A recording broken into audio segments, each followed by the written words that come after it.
Hey guys, what's going on? Cody here from It's Bussin' Bussin'. Today we are dealing with my bus getting stuck in the mud. Okay, so let's back it up a little bit. How did this happen? I live in the southeast, specifically in the Charlotte, North Carolina region. During the spring and the summer months, we get pounded with water. One expression I always like to say is if you ever wonder what it's like to live in the South, go take a shower, and then whenever you take a shower, get out of the shower and don't dry off, just immediately put on clothing. And that's what it's like to live in the South. It's very humid, it's very rainy. I say all that to say that it's been raining a lot for the past week or so, and at my RV storage where I keep the bus, the ground has not soaked up a lot of the water. I'll show you some footage here shortly. And there is just water everywhere. I don't want to dig my bus further into the ground because I don't want to hit any ground, earth with my engine or axles. But I mean, right now it's a crap show to say the least.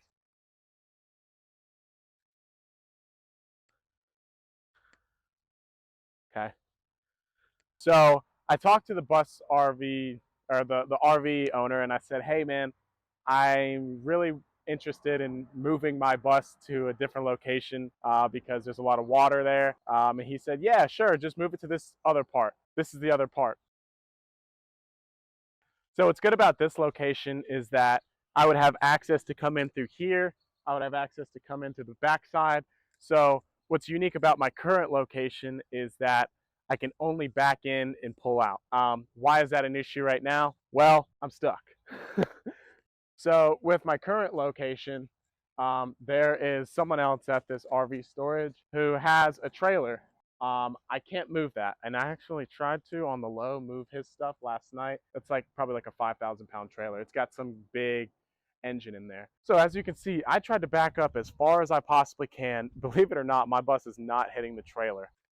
Okay, so this is going to be a classic case of just having some patience.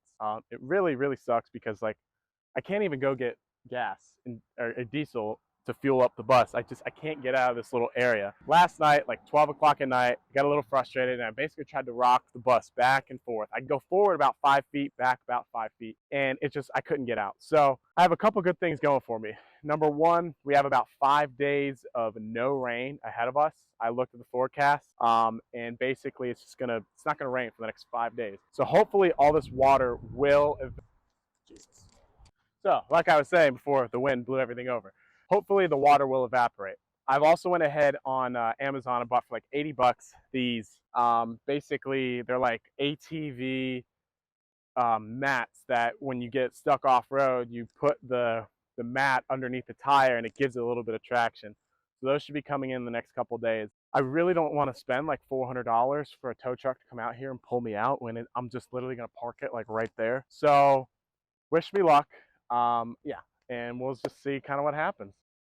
Yeah, it's so much rain and the water is just, the ground is just so mushy. Like I couldn't get this thing out right now if I wanted to.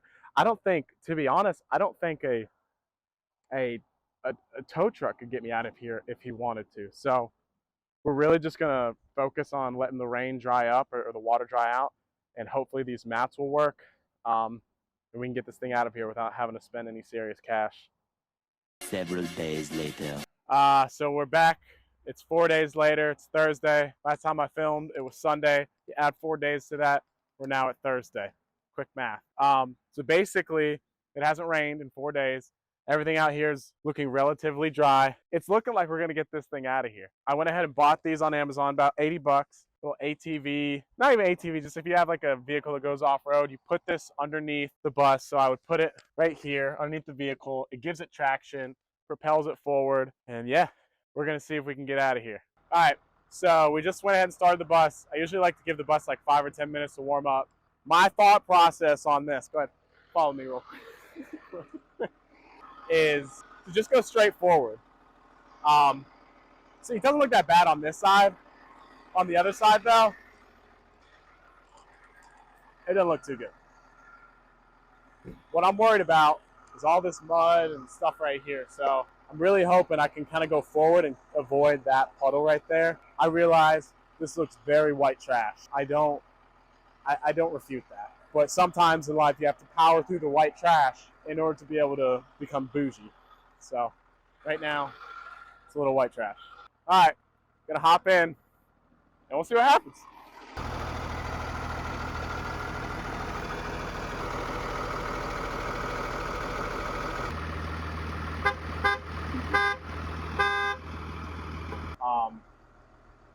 All right, take off the power brake.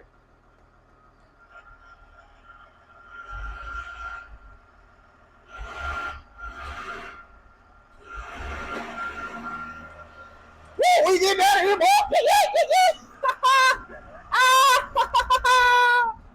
Yeah, yes, sir! Yes, sir!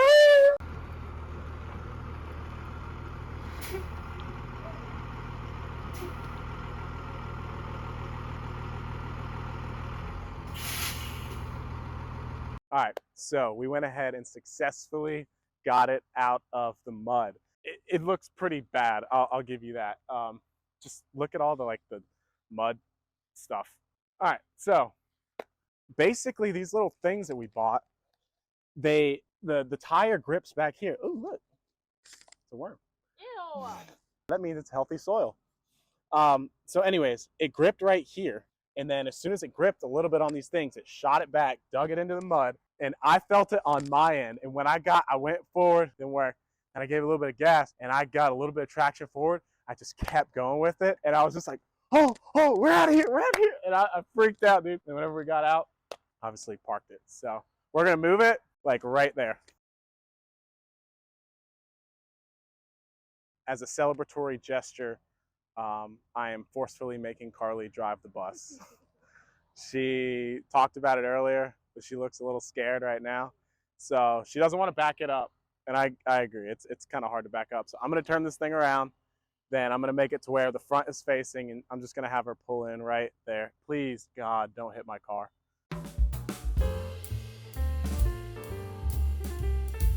Alright, so Does the gas? gas, brake. They're both very, very finicky before you do anything, okay? What? So you put in the brake, push that down, and that basically you'll start, Rolling? once the brake's in, you push that down. I mean, as long as the brake's still in, you're good. So push that down, you're in neutral, then you just go to the Drive. first D right here. That. That's like overdrive, and that's just regular D. Okay. Go down to that one, drive it.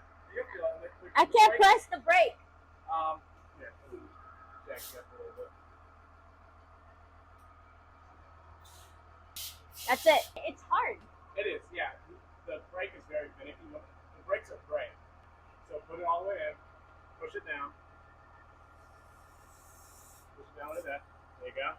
And now here, just let go of the brake real quick. See? Let me grab something. Over to drive. Then go off the brake. Now push the brake real quick. Press the brake. So you see how it is. Just be very gentle with it. Press the brake again. Yeah, see? There you go. You feel okay about it? Yeah. Alright, I'm gonna go outside. Hold on. Let me go outside. But what? No, stay with me. Alright. Slow down. There you go. Alright. Now with these, you want to swing them wide, so go straight. Straight? Yeah, just go straight, and these things will turn on a dime. Alright, now start to turn. And just start to turn. You don't have to turn. Yeah, see, there you go. Look at that. There you go.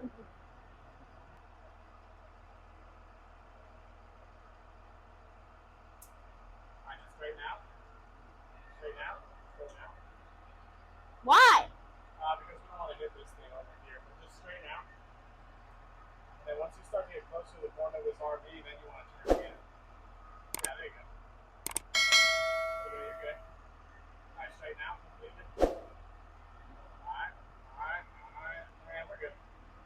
So brake, put it neutral. Why is this moving? Put it neutral. And then pull up. And then you're good. Wow, look at you. Okay, I'm hungry.